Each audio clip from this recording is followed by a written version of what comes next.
सबको जय मसीह की। आज की डेट में जब हमें कोई हर्ट करता है, ज़रा सी हमारी चुगली निंदा करता है, हमें डाउन दिखाने की कोशिश करता है, तो हम लोग एकदम से हर्ट हो जाते हैं।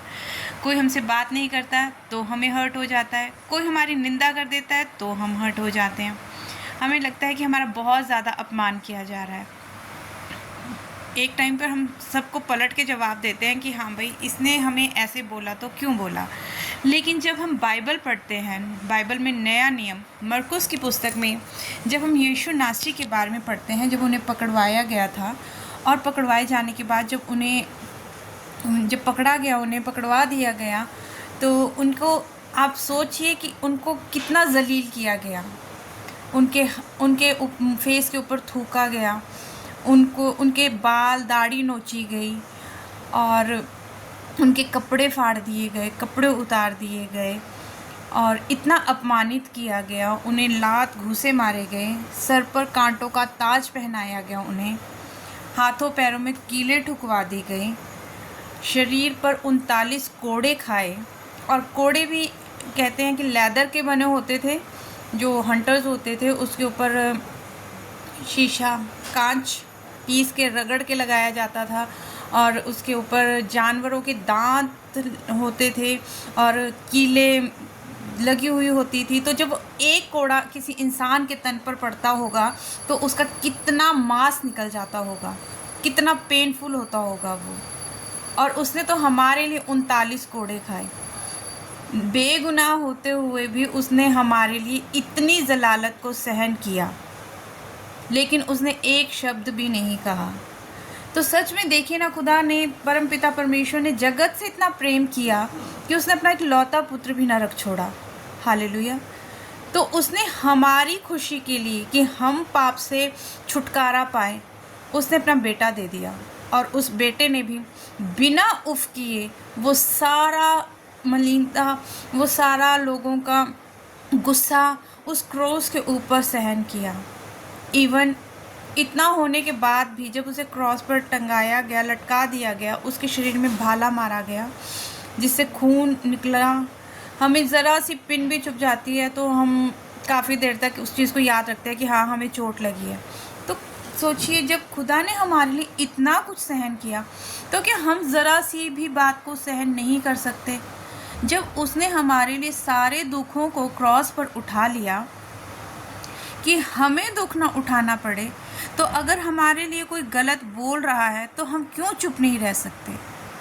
क्योंकि हमारा जवाब देने वाला जिंदा खुदा है।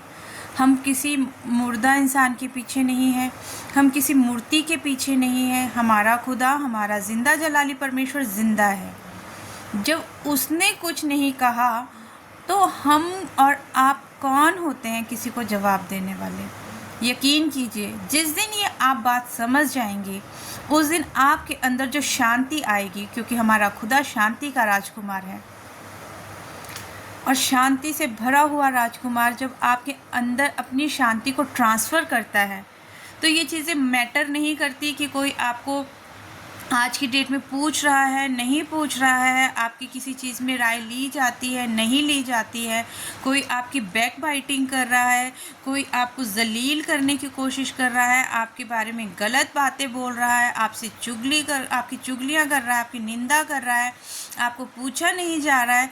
तो ये चीज़ें जब आपके साथ में अगर होती हैं तो इस चीज़ को आप याद रखिए कि खुदा ने क्या क्या नहीं सहा। उसने हमारे लिए, हमारे चंगाई छुटकारे के लिए क्रूस पर उसने सब कुछ सहा, जबकि वो निर्दोष था। क्योंकि बाइबल बताती है कि मूसा ने जब उनसे देखने की, परमेश्वर के दर्शन के बारे में कहा था, तो यहोवा नासरी ने उससे कहा था कि मेरे मुख का तेज तो क्या, तो मेरी पीठ का भी तेज बर्दाश्त नहीं कर पाएगा। हालेलुया। वो कितना महान है, वो कितना पवित्र है कि कोई उसकी पीठ का तेज भी बर्दाश्त नहीं कर सकता। तो क्या हम इतनी सी बात बर्दाश्त नहीं कर सकते कि किसी ने हमारे लिए बुरा बोल दिया? ये यकीन रखिए कि जिसने जगत से इतना प्रेम किया, आपके छुटकारे के लिए अपना एक लौता पुत्र दे दिया, तो क्या वो आपका जवाब नहीं देगा? हमारा लड़ाई, हमारा युद्ध इंसानों से नहीं है, ना हमें लड़ने की ज़रूरत है किसी से। अपना न्याय परमेश्वर के हाथ में दे दीजिए, क्योंकि बढ़ाना और घटाना उसका काम है। उसे अगर आपका मन भाता है, आपकी बातें अच्छी लगती हैं, आप उसके दिखाए रास्ते पर चलते हैं, अपने विरोधियों के सामने अपना मुंह बंद रखते हैं और अपनी पर्सनल प्रेयर में जाके खुदा से उनको माफ़ कर देते हैं खुदा के सामने। क्योंकि देखिए, हमसे भी दिन में ना जाने कितनी गलती गुनाह पाप हो जाते हैं, जाने अनजाने ही होते हैं, तो लेकिन होते सबसे हैं। तो हम जब अपने पिता के पास जा सकते हैं गलतियां करने के बाद भी, कि हम अपने पिता के पास जाएंगे तो वो हमें माफ़ करेगा, क्योंकि हम कहते हैं प्रार्थना में कि हमारी हर गलती गुनाह पाप को माफ़ करना खुदा, और उसने किया भी है।